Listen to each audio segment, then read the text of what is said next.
उत्तराखंड में लगातार हो रही भारी बारिश ने जनजीवन को बुरी तरह प्रभावित कर दिया।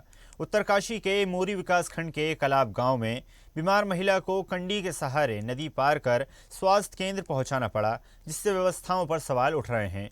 क्षेत्र में पुल निर्माण नहीं होने से ग्रामीणों की परेशानियां लगातार बढ़ रही हैं। गंगोत्री और यमुनोत्री धाम मार्गों पर भूस्खलन के कारण कई स्थानों पर राजमार्ग बंद हैं, जिससे स्वास्थ्य सेवाएं, स्कूली बच्चों की आवाजाही प्रभावित हुई है। टूटते पहाड़ और उफनती नदियां लोगों में डर बढ़ा रहे हैं। अब देखना होगा कि मानसून के शुरुआती दौर में जिला प्रशासन हालात सुधारने के लिए कितनी तेजी से कदम उठाता है। उत्तरकाशी से विनीत कंसवाल की रिपोर्ट। चलिए खबर पर अधिक चर्चा करते हैं। सहयोगी विनीत कंसवाल हमारे साथ जुड़ गए हैं। विनीत, भूस्खलन की तस्वीरें सामने आई हैं, लगातार प्रशासन मौके पर तैनात है, क्या कुछ अपडेट पूरे मामले पे? जी बिल्कुल, आपको बता दो, लगभग मानसून में जैसे ही दस्तक तो लगभग उत्तराखंड के उत्तरकाशी की बात की जाए, ये यमुनोत्री धाम, गंगोत्री धाम, दो बड़े धाम यहाँ पर है और लगातार भूस्खलन का जो आंकड़ा है वो लगातार बढ़ता जा रहा है।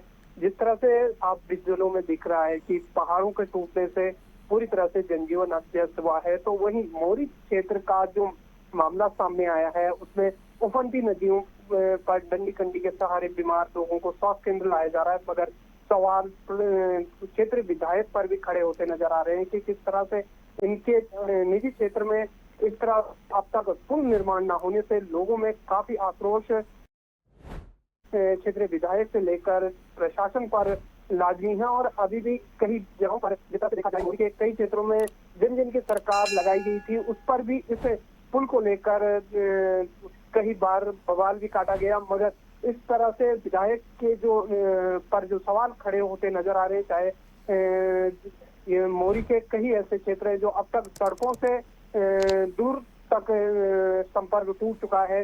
सबसे ज्यादा स्वास्थ्य और स्कूली बच्चों को इससे दो चार होना पड़ रहा है। जी विनीत, बड़ा सवाल यहाँ पर ये खड़ा होता है, उत्तराखंड में लगभग हर साल इस मौसम में इस प्रकार के दृश्य देखने को मिलते हैं, लेकिन अगर मौजूदा दौर की बात की जाए तो सरकार की तरफ से, प्रशासन की तरफ से व्यवस्थाओं में सुधार लाने के कई दावे किए गए, आपदा प्रबंधन टीम भी बनाई गई, कई इंतजाम किए गए, लेकिन बड़ा सवाल यहाँ पर यह है कि जब मौसम बदला और हालात पहले जैसे हुए तो कितनी ज्यादा जो दावे किए गए उनकी जमीनी हकीकत देखने को मिली।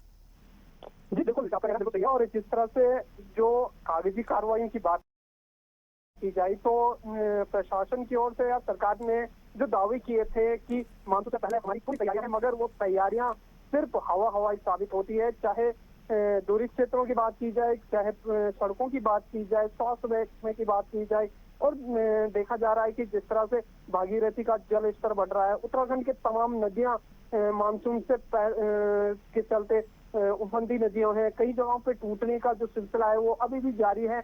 मगर जिस तरह से बीआरओ हो, प्रशासन हो या सरकार हो, जो दावे करती थी वो सिर्फ खाना पूर्ति के कहा जा सकता है, क्योंकि जिस तरह से चार धाम यात्रा है, कांवड़ यात्रा यहाँ पर बड़ी संख्या में चल रही है, मगर जिस तरह से पहले जो तैयारियों की बात की जाती है वो तैयारियां सिर्फ कागजों तक ही सीमित रह पाती है। मगर मानसून जैसे ही दस्तक दिया तो पूरे उत्तराखंड में सड़कों के हाल बदहाल या स्वास्थ्य के हाल बदहाल साफ नजर आते दिख रहे हैं।